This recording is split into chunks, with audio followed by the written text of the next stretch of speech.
പോവല്ല കേട്ടോ, ചാനൽ മാറിയൊന്നും പോയില്ല. ചേച്ചീൻ്റെ ക്യാനിൽ മാറ്റി ഡയറി കൊണ്ട് ഇറങ്ങിയെന്നായിരിക്കും നിങ്ങളിപ്പോൾ ആലോചിക്കുന്നത്. വേറൊന്നും അല്ലടാ, ഞാനിപ്പോൾ ഈ ഡയറി മേടിച്ചിട്ട് എൻ്റെ ഒരു ഓർമ്മയിൽ 2-3 വർഷമായെന്നാണ് എനിക്ക് തോന്നുന്നത്. അതവിടെ ഇരുന്നങ്ങ് പൊടിയെടുത്തടാ. അപ്പം ഞാൻ വിചാരിച്ചു ഇനി ഇതിവിടെ ഇരുന്നാൽ ശരിയാവത്തില്ലെന്ന് വിചാരിച്ചാണ് ഞാൻ ഇപ്പോൾ ഇവിടെ എടുത്തത്. സത്യം പറഞ്ഞാൽ ഉണ്ടല്ലോ, ഈ ഡയറി മേടിച്ചപ്പോൾ ഞാൻ വിചാരിച്ച ജേണൽ വല്ലതും ചെയ്യാമെന്നാണ്. പിന്നെ ഞാൻ വിചാരിച്ച് എൻ്റെ ഉള്ളിൽ വേറൊരു കഴിവുണ്ടടാ, പക്ഷെ ആ കഴിവ് അങ്ങോട്ട് പുറത്തെടുക്കാൻ എനിക്ക് അങ്ങോട്ട് പറ്റുന്നില്ല. കഴിവ് വേറെ കിടക്കുമൊന്നും അല്ലടാ, എന്നാലും കുറച്ചൊക്കെ വരയും കുറി എവിടെ കണ്ടൊക്കെ അറിയാം. പക്ഷെ അത് ഇതുവരെ പുറത്തെടുക്കാത്തതിന് കാരണമെന്ന് വെച്ചാൽ വേറൊന്നും അല്ലടാ, മടി. അത് മാത്രമാണ് കാരണം. പക്ഷെ ഇനി ആ മടിയും കൊണ്ടിരുന്ന് കഴിഞ്ഞാൽ എവിടെ എത്തത്തില്ലെന്ന് മനസ്സിലായപ്പോഴത്തേക്കും ഞാൻ വിചാരിച്ച് ഇതൊന്ന് ജസ്റ്റ് ട്രൈ ചെയ്ത് നോക്കാമെന്ന് കേട്ടോ. പിന്നെയും ഞാൻ പറഞ്ഞല്ലോ, ചേച്ചിക്ക് അത്ര കഴിവേറി കിടക്കുമല്ലെന്ന് ഞാൻ പറഞ്ഞല്ലോ.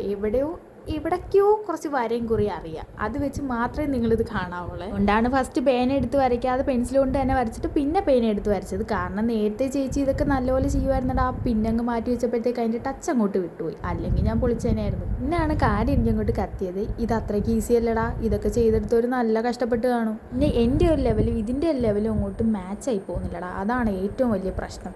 കാരണം ഞാൻ പൊളിച്ചു പണിയുടെ ആളാണ്. മായ്ക്കും വരയ്ക്കും ഇത് തന്നെയായിരുന്നു എൻ്റെ പരിപാടി. ഇത് മാത്രമല്ല പ്രശ്നം, എനിക്ക് നിർബന്ധ ബുദ്ധി ഉണ്ടായിരുന്നു. ഞാൻ കടക്കുന്നതിന് മുന്നേ തന്നെ എനിക്കിത് ചെയ്ത് തീർക്കണം. അത് വാശിയായിരുന്നു. ആ വാശിക്കിട്ട് ചെയ്ത് ഞാനിതിനകത്ത് ചിലവാക്കിയത് 1-2 മണിക്കൂറൊന്നും അല്ല, 4 മണിക്കൂറാ. കണ്ടാ പറയുമോ 4 മണിക്കൂറോ എന്ന് ചിന്തിക്കണം. ഞാൻ പറഞ്ഞ പൊളിച്ചു പണിയില്ലേ, അതാണ് പ്രശ്നം പറ്റിപ്പോയത്. എന്തായാലും അവസാനം എങ്ങനെയുണ്ടെന്ന് കണ്ടാലോ നമുക്ക്. പക്ഷേ ചേച്ചിയുടെ ആ വാശിയോ പൊളിച്ചു പണിയോ ഒന്നും എൻ്റെ 7 അയലത്ത് ബാധിച്ചിട്ടില്ലെന്നാണ് എൻ്റെ ഒരു നിഗമനം. അപ്പോൾ ഇനി നിങ്ങൾ പറയാം നിങ്ങൾക്ക് ഇഷ്ടപ്പെട്ടോ ഇല്ലയോ എന്ന്. അപ്പോൾ വീഡിയോ ഇഷ്ടപ്പെട്ടാൽ ലൈക്ക് ചെയ്യണേ. അതുപോലെ തന്നെ അടുത്ത വീഡിയോ കാണുന്നവരെ ബൈ.